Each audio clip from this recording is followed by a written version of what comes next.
من كنا فيه هذا إسلامه ومحى ذنوبه ونقي ربه وهو عنه راض.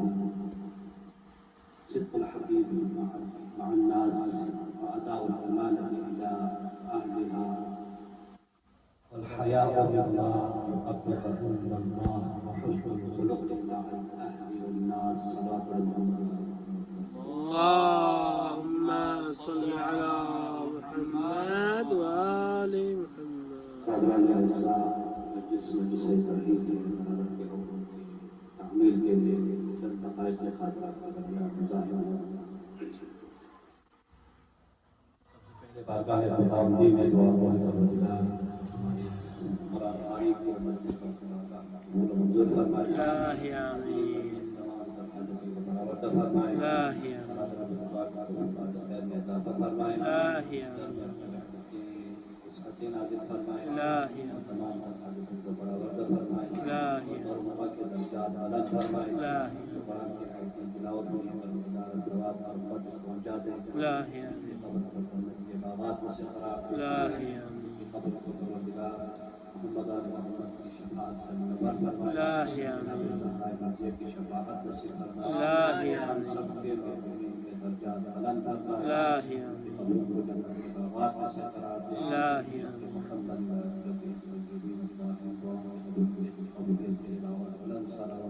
اللهم صل على محمد وآل محمد. ایام قضا کا سلسلہ شروع ہے. ایام حقانیت کی آمد میں پوری دنیا کے گوش و خراج سے زاداران کربلا کی طرح دور کر کے دعائیں مانگیں. پروردگار اس زمانے میں زیارت قبر حضرت تقیہ نصیب ہو، پھر کی زیارت نصیب ہو، مقدس کی زیارت نصیب ہو. تو آپ اور ہم خوش قسمت ہیں. ہمارے والدین کی دعائیں اور ہمارے والدین کے کردار و کردار کا نتیجہ خدا قدوس نے ہمیں اس مقدس سرزمین پر زندگی گزارنے کی سعادت اور توفیق عطا فرمائی ہے. جتنا خدا کی بارگاہ میں شکر ادا کرے کم ہے. اس حوالے سے ہمیں متوجہ ہونا چاہیے. امام زین العابدین ارواحنا صلی مقام ابتدا ایک فرمان مبارک سامنے بیان کرنے کا شرف حاصل کیا. اس میں پوری زندگی کا ماحصل امام سجاد علیہ السلام نے ارشاد فرمایا کہ اربع من کن فیہ، چار خصلتیں ایسی ہیں، چار خصلتیں جس شخص میں پائی جائے تو خدا قدوس اس کے نتیجے میں اس کے لیے انعام عطا کرتا ہے. تین انعامات سے نوازتا ہے. پہلا انعام کیا ہے؟ کمال اسلام ہو، اس کا اسلام مکمل ہو. اگر ان چار خصلتوں میں سے ایک خصلت اگر اس کے اندر آ جائے اور صفت آ جائے تو وہ اس کا اسلام مکمل ہو جاتا ہے. باقی اسلام کی شرائط اپنی جگہ پر. وہ محسد ذنوبہ، اور پروردگار عالم اس کے گناہوں کو بخش دیتے ہیں اور اس کے گناہ دھل جاتے ہیں اگر وہ چار خصلتیں موجود ہوں. اور وَلَقِيَ رَبَّهُ، اور اپنے رب سے وہ ملاقات کرے گا. وَهُوَ عَنْهُ رَاضٍ، رب ذوالجلال اس بندے سے راضی و خوشنود ہوگا. تو یہ انتہائی اہم فرمان جو ہماری زندگی میں اگر اس فرمان مبارک کو ہم سرمایہ قرار دیتے اور اسی کے مطابق اپنی زندگی گزارنے کی کوشش کریں تو پروردگار عالم ہم سے راضی و خوشنود ہو جائے گا. ان میں سے پہلا کیا ہے؟ صدق الحدیث مع الناس. جب لوگوں سے بات چیت کرے، جب لوگوں سے بندہ گفتگو کرے، گفت و شنید کرے تو سچائی. صدق المقال، اس کا کردار اس کی سچائی کی گواہی دیتی ہے، اس کی رفتار اس کی سچائی کی گواہی دیتی ہے، اس کی گفتار اس کی سچائی کی گواہی دیتی ہے. سچائی معاشرتی تعلقات کی بنیاد ہے. سچائی اور سچائی ہی انسان کے کردار کا آئینہ دار ہے. صدق المقال ہے انسان کے کردار کو اچھال دیتا ہے. یہ سچائی ہی ہے جو انسان کی گفتار و رفتار کو لوگوں میں بیان کرتا ہے. اور اللہ تعالیٰ اس سچے انسان کے اسٹیٹس کو پوری دنیا کی نگاہوں میں اعلان کر دیتا ہے. ٹھیک ہے، انما بعثت لأتمم مکارم الاخلاق. مکارم اخلاق میں سے اہم ترین جز سچائی ہے، صدق مقال ہے. پیغمبر کو صادق و امین کہا گیا، لہذا پیغمبر کی سیرت میں سچائی ہے. لہذا پوری دنیا میں سچائی سے بڑھ کر کوئی ایسی چیز نہیں ہے جو انسان کی عزت کو، شرف کو بلند کرتا ہے لوگوں کی نگاہوں میں. خدا قدوس سچے انسان کو پسند کر دیتا ہے. اور بہت ساری احادیث مبارکہ میں جھوٹ کی مذمت کے حوالے سے شر القول الکذب، بدترین قول کذب، یعنی پوری دنیا میں، دنیا کی نگاہوں میں، اسلام کی نگاہ میں، قرآن کی نگاہ میں، خدا کی نگاہ میں بدترین معصوم ہو سکے. بدترین قول کیا ہے؟ کذب ہے، جھوٹ ہے. جھوٹ بولنا بدترین قول ہے اور تمام برائیوں کی جڑ جھوٹ بھی ہے. لہذا صدق حدیث ایسی چیز ہے، ایسی کوالٹی ہے جس کے ذریعے سے خدا اس کے اسلام کو مکمل کر دیتا ہے. سبحان اللہ، اس کے گناہوں کو بخش دیتا ہے. لہذا صدق حدیث کے حوالے سے آپ اور ہمیں چاہیے کہ ہم سمجھ کر معاشرے کو صدق حدیث کے حوالے سے، سچائی کے حوالے سے اور صدق مقام کے حوالے سے لوگوں کو بتا دیں، لوگوں کو مینشن کرتے، وضاحت کرتے، احادیث کی روشنی میں، قرآن کی آیات کی روشنی میں، ائمہ اہل بیت اور انبیاء علیہ السلام، نبی کریم صلی اللہ علیہ وآلہ وسلم کی سیرت کی روشنی میں ہم سچائی کے حوالے سے لوگوں کو بتا دیا کہ یہ سچائی آپ اور میرے کردار کا آئینہ دار ہے. لہٰذا اس اعتبار سے امام زین العابدین سید الساجدین ارواحنا لقرار مقام الفدا نے ہمارے لیے واضح کر دیا. یہ پہلی خصوصیت ہے جو انسان کے اندر ہو، اب پروردگار اس کے اسلام کو مکمل کرتا ہے، خدا اس سے راضی ہو جاتا ہے اور اس کے گناہ دھل جاتے ہیں اور اس کی سچائی کے مطابق کیا ہے نتیجے میں خدا قدوس ایک دوسری روایت کے مطابق اس کے والدین، اس کے رشتہ داروں کے گناہوں کو خدا بخش دیتا ہے. یہ صرف حدیث کی ایسی چیز ہے جس کے بارے میں ہمیں واضح کرنا چاہیے اور لوگوں کو بتانا چاہیے کہ اسلام کی بنیاد صدق حدیث پر ہی ہے. اور دوسری چیز کیا ہے جو انسان کے اندر اور صلی اللہ علیہ وسلم اللہم صلی علی محمد وآل محمد. انسان کے پاس ہو وہ ادا امانت الی اہلہا، وہ امانت اس کے اہل تک پہنچانا. امانت داری معاشرے میں، معاشرے کی بنیاد اور سنگین جو ہے علم کیا ہے؟ امانت داری اور سچائی. امانت داری کی وجہ سے انسان کیا ہے؟ اللہ کے ہاں معزز بن جاتا ہے، لوگوں کی نگاہوں میں معزز بن جاتا ہے. اور امانت داری کس چیز کے حوالے سے؟ ہر چیز میں امانت داری ہے. اسلام پہنچانے میں امانت داری ہے، قرآن کی آیت پہنچانے میں امانت داری ہے اور خدا قدوس کی تعلیمات پہنچانے میں امانت داری ہے. اور امانت داری ایک ظاہری چیزیں ہوں، ظاہری چیزوں کی ہو تب کیا ہے اس کی امانت داری ضروری ہے کہ بھائی میرے پاس امانت ہے، مال امانت ہے، پیسہ امانت ہے، وہ دوسروں تک پہنچا دے. امانت کیا ہے؟ ایک شخص میرے پاس امانت رکھتا ہے اس کی امانت داری، اور ایک جو ہے اسلام کے لیول پر میرے پاس امانتیں ہیں وہ اس امانت کی امانت داری جو ہے بہت ہی اہم ہے. چیزوں کے حوالے سے اور لوگوں کے راز کے حوالے سے امانت داری. کسی نے آپ کو راز بتا دیا، کسی نے آپ کو اپنا جو ہے اہم بات بتا دی، اہم قول بتا دیا کہ میرا یہ راز ہے، میری یہ بات ہے، اس کی وجہ سے مجھے بہت ہی زیادہ پریشانیاں ہیں، اس کی وجہ سے معاشرے کی وجہ سے نگاہوں میں میری یہ حیثیت ہے. اس راز کو کیا ہے مخفی رکھنا، امانت میں رکھنا کیا ہے ہماری ذمہ داری ہے اور لوگوں کو بتانا چاہیے. اور اس اعتبار سے بہت زیادہ تفصیل ہے امانت داری کے حوالے سے. اور تیسری چیز جو کہ انسان کے پاس ہونی چاہیے صلی اللہ علیہ وسلم، اللہم صلی علی محمد وآل کی تقریر یہ ہے کہ الحیاء مما یقبح عند اللہ. ہر وہ کام جو اللہ کے ہاں کیا ہے قبیح ہو، ہر وہ کام جو اللہ کے ہاں برائی ہو، اللہ اس کو پسند نہ کرتا ہو، وہ اس کام سے کیا ہے حیا کرنا. ہر اس کام سے حیا کرنا. حیا چاہے مسجد میں ہو، چاہے تنہائی میں ہو، حیا اللہ کے کام سے حیا ورع کی منزل پر انسان آ جائے تو اس کا اسلام مکمل ہو جاتا ہے، اللہ اس سے راضی ہو جاتا ہے اور اس کے گناہ دھل جاتے ہیں. دیکھیے حیا کے حوالے سے کہ آپ نگاہوں میں حیا پیدا کریں، اپنی گفتگو میں حیا پیدا کرتے ہیں، اپنے رفتار میں، اپنی گفتار میں، اپنے کریکٹر میں حیا پیدا کر لے اور مجسمہ حیا بن جائے، تب کیا کرتے ہیں خدا قدوس لوگوں کی نگاہوں میں اس کے اسٹیٹس کو ہائی کر دیتا ہے، اس کی عزت کو بلند کر دیتا ہے، اس کی تکریم و تعظیم کو بلند کر دیتا ہے، اس کے لیے شرف عطا کر دیتا ہے جب اس کے پاس حیا ہو۔ لیکن اگر تنہائی میں حیا نہ ہو تو خدا قدوس کسی نہ کسی موڑ پر جو ہے اس کی عزت کو اچھال دیتا ہے اور نمایاں کر دیتے ہیں کہ جس کو آپ یہ سمجھ رہے ہیں یہ باحیا ہے، اس کا کردار یہ ہے کسی زندگی کے کسی موڑ پر اس کا کردار حیا ہو جاتا ہے۔ لہذا تنہائی میں آپ اور میرے لیے بہت بڑا درس ہے، تنہائی میں حیا ہے۔ محفلوں میں تو حیا ہوتی ہے، محفلوں میں، اجتماع میں، بلوائے عام میں حیا انسان کے ہاتھ ہوتی ہے، لیکن اگر کیا ہے تنہائی میں، خلوت میں اگر حیا ہو تب پروردگار عالم جو ہے وہ میرا بندہ میری خاطر، میرے لیے، میرے ناپسندیدہ کاموں کی خاطر حیا کر رہا ہے تو میں اس کی عزت کو کیوں نہ اچھالوں، میں اس کے اسٹیٹس کو کیوں نہ لوگوں کی نگاہوں میں بڑھا دوں۔ لہٰذا اس کے اعتبار سے حیا بہت ہی اہم چیز ہے۔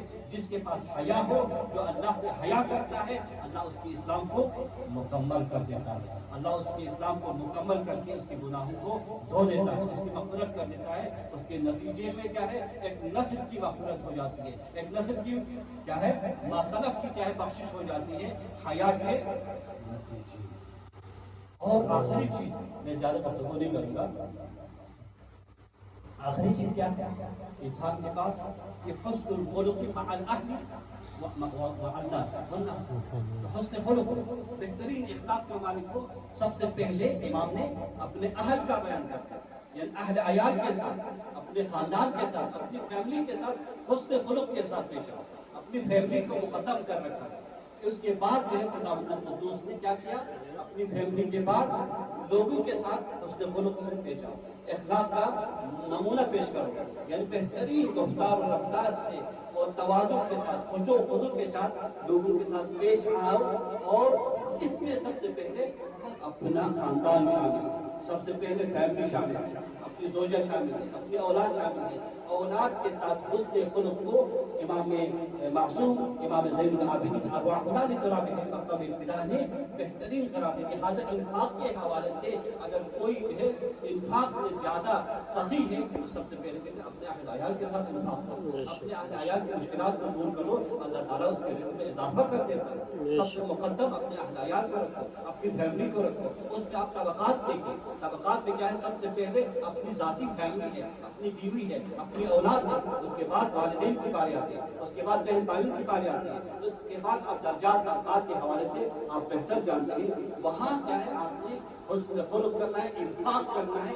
جیسے جیسے انفاق کا دائرہ بڑھتا جائے گا خدا قدوس اس کے رزق میں اضافہ کرتا جائے گا۔ لہٰذا ایک اہم بنیادی اصول زندگی میں آپ اور میرے لیے اس اصول کو اپنانا چاہیے، وہ کیا ہے، وہ اپنی فیملی کو مقدم کرنا ہے۔ باقی ٹھیک ہے آپ کے پاس سخاوت ہے، آپ سخاوت کریں، آپ سخیت کریں، آپ لوگوں میں انفاق کریں، لیکن فیملی کی مشکلات کو کیا ہے مقدم کر دیں، تب جا کر خدا قدوس کیا ہے۔ اگر پھر بھی کہتے ہیں روایت میں اگر صدقہ نکالنا ہے تو سب سے پہلے قریب قریب رشتے داروں کے ساتھ صلہ رحمی کر کے آپ وہاں انفاق کریں اور وہاں سخی کریں، وہاں صدقات دے دیں، وہاں زکات دے دیں، وہاں خمس دے دیں۔ اس کے بعد کیا ہے لوگوں کی طرف آ جائے۔ اس کے نتیجے میں خدا قدوس انسان کے رزق میں بہت ہی زیادہ اضافہ کرتا ہے۔ لہٰذا اس اعتبار سے کیا ہے حسن خلق میں سب سے زیادہ مظاہرہ کرنا چاہیے اپنی فیملی کے ساتھ اور لوگوں کے ساتھ۔ اس کے نتیجے میں اس کا اسلام مکمل ہو جاتا ہے، وہ مکمل مسلمان ہو جاتا ہے۔ اب یہاں مومن کی بات نہیں ہو رہی،